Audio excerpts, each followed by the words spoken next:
Hi guys, welcome to my channel. I'm Livie. I am a software engineer and I teach you guys how to code in the easiest, most simple way possible. So what are we talking about today? We're going to talk about databases and also how to query a database.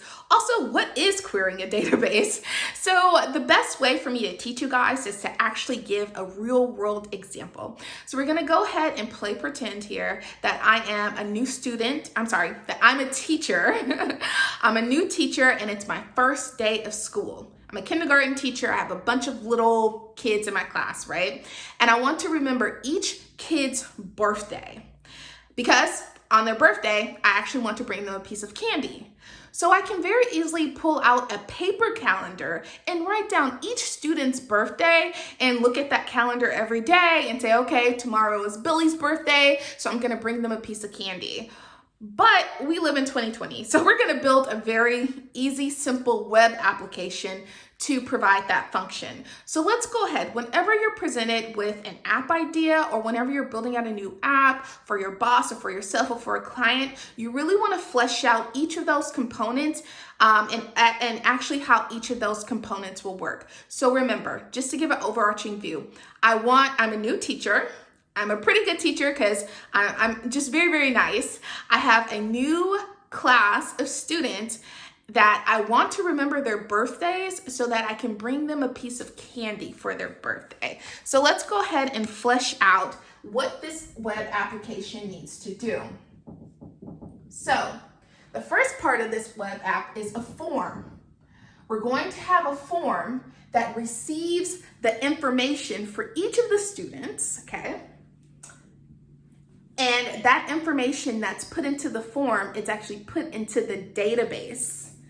And then 2, we're gonna have a calendar component so that we can view each of those birthdays. And then 3, we are going to have a function that actually sends a reminder, an email notification 1 day prior to each date on the calendar so that we can remember to bring a piece of candy for the next day. So we'll have the 1 day email reminder. Okay, so these are the 3 different components of this web application that I'm building out. And someone recommended last time that I use colored markers, so I got colored markers. Also, please ignore this. I have a 1-year-old son who loves to color. So let's go ahead and build out this form. We're gonna show the UI component for this actual form. So this is what the user will see. Sorry, y'all, I'm super awkward on camera. So here's the form. And we are going to have a text field here, or we're gonna have some text here that says Olivia's class. Can y'all see that? That says Olivia's class. And then we're gonna have a field for the first name, we're going to have a field for the last name, and we're gonna have a field for the date of birth. So let's put some text here. First name, last name, date of birth. And then also we have to have a submit button because this is what is going to submit the information into the database. Okay, so then the next component that we'll have is the calendar. So here's the page here, and we'll have some text up top that says calendar. And then we're gonna have a calendar here. We need to put the actual days, the days, 1, 2, 3, 4, 5, onward. And then we're gonna have some text that says January. And then we'll have 2 different arrows because we need to click through each month. We need to click through each month so that we can view the birthdays for that month. So let's go ahead and review. So we have a form that receives the information for each of the students, and we have a calendar that reads from the database, okay? So let me say this again in a clear way. Sorry, I'm bad at explaining things. This form will write to the database, meaning it'll put information in the database, and the calendar will read from the database. So we're not writing from the database with the calendar, we're just reading from it. We're just pulling information from it. So what will happen is, what is a database, okay? is essentially just like an Excel document of information. You can use SQL, you can use Mongo. It's just basically, each one has their different features. It's kind of like the difference between Google Sheets and Microsoft Excel. But let's go ahead. This is what the user will not see. Sorry, that's a toy. Sorry. So I'm going to go ahead. Okay, all right. It's a little piano. So I'm going to put this in red because the user will absolutely not see this. This is your database. This is your back end, okay? And it's just like an Excel spreadsheet. Well, it's a table essentially of information. So what's going to happen in this scenario, okay? So the teacher, she has her web application built out, and so she's ready to put in her first student's information. So me as the teacher, I'm gonna put in Billy Smith. And his birthday just happens to be on New Year's Eve. So 1/1/2021. So I put in Billy's information, first name Billy, last name Smith, date of birth 1/1/21. Boom, I hit submit. What happens? As soon as I, as the teacher, hit submit, that information is going to be written to the database. So now here, let's say we have a first name column, we have a last name column, and actually I'm going to erase this because always in each database you have an ID. You have a unique ID, and I'll explain that. So the first column would be an ID, the next column would be the first name, and the column after that would be the last name, and then the very last column would be the date of birth.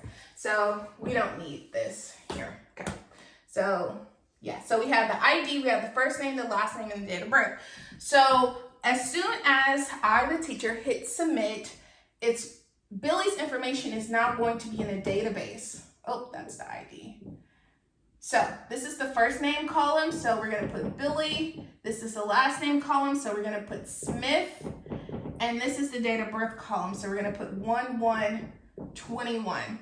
Now, we're going to assign the data. As soon as you hit submit, the SQL or whatever you're using will assign a unique ID to that specific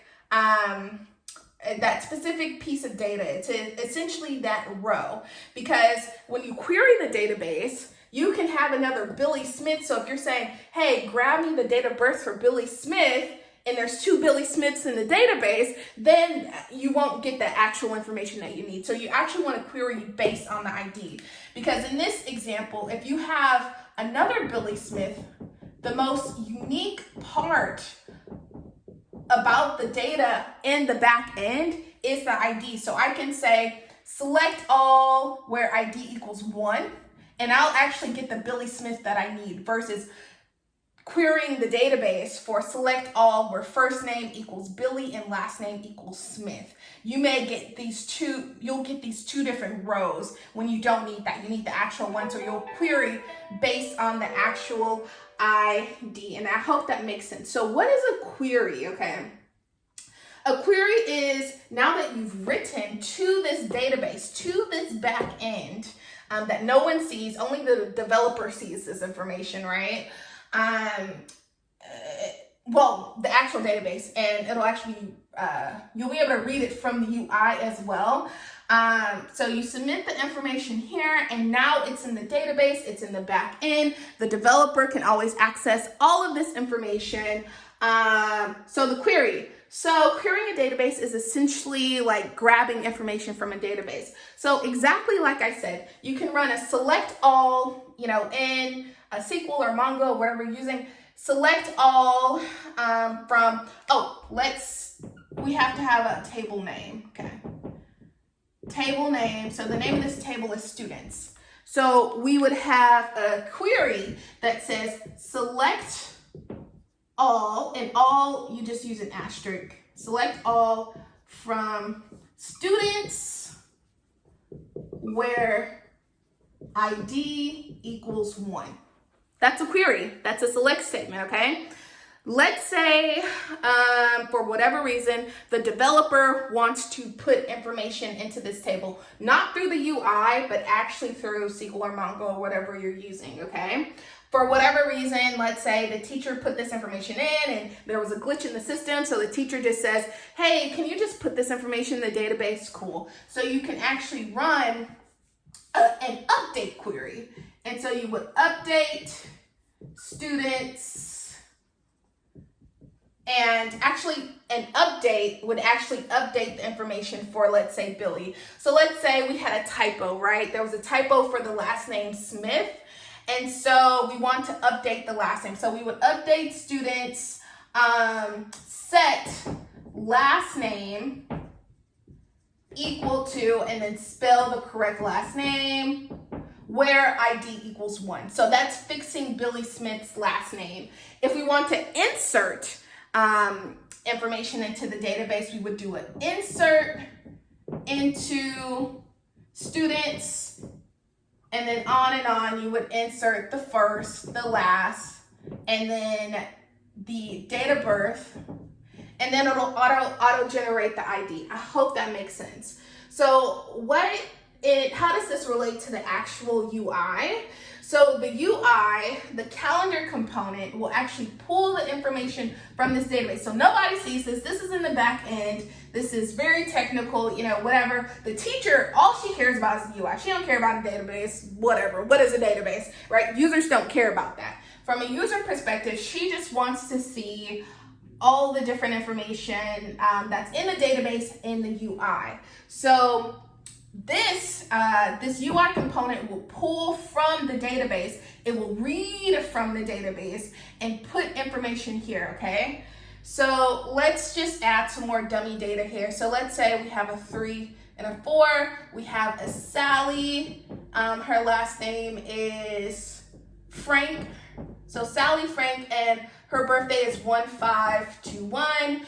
And then we have a Malcolm, and his last name is Johnson, and his birthday is 1/20/21. Okay, so then the calendar UI component will read from the database and place all of this information into the calendar. So we'll have on 1/1 is Billy Smith, and then let's give this other Billy Smith, let's give him a birthday of 1/7/21, okay? And then Sally, her birthday is 1/5/21, so we'll put Sally here. And then we have the other Billy Smith, his birthday is on the 7th, so we'll put Billy here. And then Malcolm Johnson, his birthday's on the 20th, so we'll put Malcolm here. Now, that's what it is. This UI calendar component is reading from this database all of the information from this database and putting the all this information into here. So this is not hard-coded by any means. This is dynamically pulling from the database these different dates, and it's assigning each of these dates to each of the days in the UI component. And then as far as, when it comes to the code, we would then build out a function that essentially says, if there is a birth date on this date, send a reminder to my email, or send an email notification, obviously to my email 1 day prior. So we would say what that function would look like. I'm giving you guys the pseudocode for it is, hey, give me the actual date. So give me today's date, subtract 1 day from that, or subtract 2 days from that, whatever. And then check the database to see if there is a date of birth that hits that, and then send an email with that information. I hope that makes sense. Like I said, y'all, I'm not great at explaining things. Things make sense to me in my head, but I don't think I say them correctly. So anyway, let me know if this made sense to y'all, and yeah, subscribe if you like this kind of content. Thanks, bye.